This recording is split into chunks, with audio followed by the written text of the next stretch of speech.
In their tombs, freed slaves often focused on their marriage partners and their children. They looked to their present and to some extent their future as good Roman citizens. After all, these ex-slaves could not look to the past, since legally they had no parents. Established citizen families could take pride in their family past or ancestry. Part of this idealization could be the family tomb. The mausoleum of Augustus focused on the emperor, but also played on dynastic symbolism. The massive structure was designed to house the remains of many people, and the emperor's direct successors were buried here. The right to burial in this tomb came to symbolize connections to the seat of power. In many ways, the family tomb was more of an ideal than a reality. Most people could not afford large tombs, and even those that could may have found that they fell rapidly into disuse. Families died out, or the next generation wished to build something new and fashionable. Yet all funerary monuments gambled on the future, that people would continue to be interested and keep the name of the dead alive. Family was important, but it was more often the nuclear family of parents and children, rather than a multi-generational one, that we see recorded in epitaphs, and who probably shared a tomb or burial space. Epitaphs often contain statements of family relationships, due to the fact that they record the name of the commemorator and their relationship to the deceased. So many epitaphs say that the husband or wife or mother or father of the deceased made the monument. Rarely do we find mention of grandparents or more distant relations.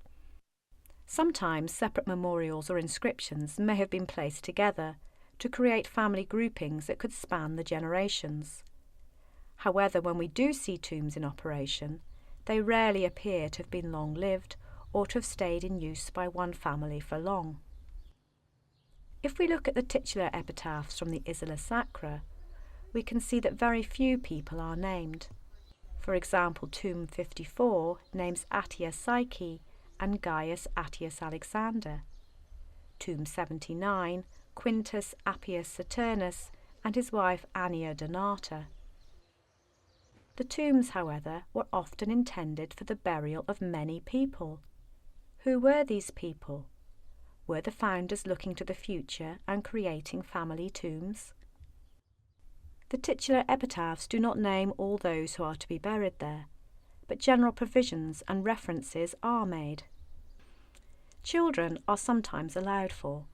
Quintus Appius Saturnus refers to his liberis, or children, although they are not named. But more often it is freed slaves that are granted permission for burial, in the general statement libertis libertibusque posterisque eorum, the freedmen and freedwomen and their descendants. The founders of the tombs were then looking to the future. There was a hope of continuity in use and maintenance of the tomb, but they looked to anonymous freed dependents as much as blood relatives.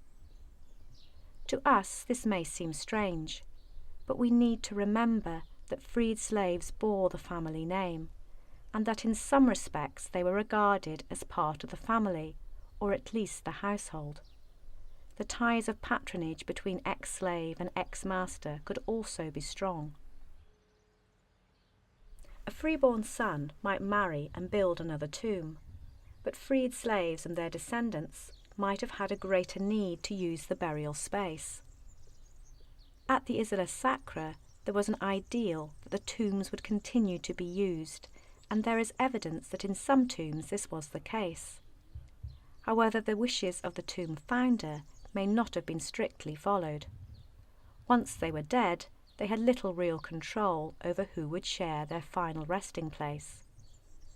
At the Isola Sacra we see tombs being divided and burial spaces within them being sold on to others. Tombs 75 and 76 were originally one tomb, built by Marcus Cocius Daphnis, and intended for his family and those of 2 other specifically named men. However, following his death, one of these men, who was the heir to Daphnis, built a dividing wall, creating his own separate tomb, complete with entrance and epitaph.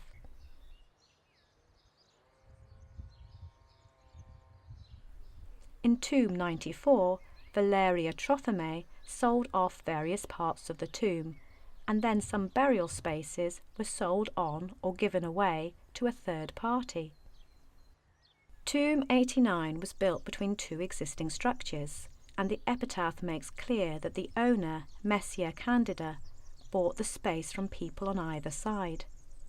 These were presumably the heirs of the original tomb founders. Such changes show that the Isola Sacra necropolis was an evolving and changing space. The next generation did not necessarily respect the wishes of their predecessors. Marcus Cocius Daphnis may have been turning in his grave at the alterations made by his heir, but at least these were formally recorded in a new inscription, avoiding any future disputes about ownership. Tombs did continue in use, often adapted and divided and occupied by others whose presence had not been anticipated by their founders. But if nothing else, this meant the tombs were not immediately abandoned and forgotten.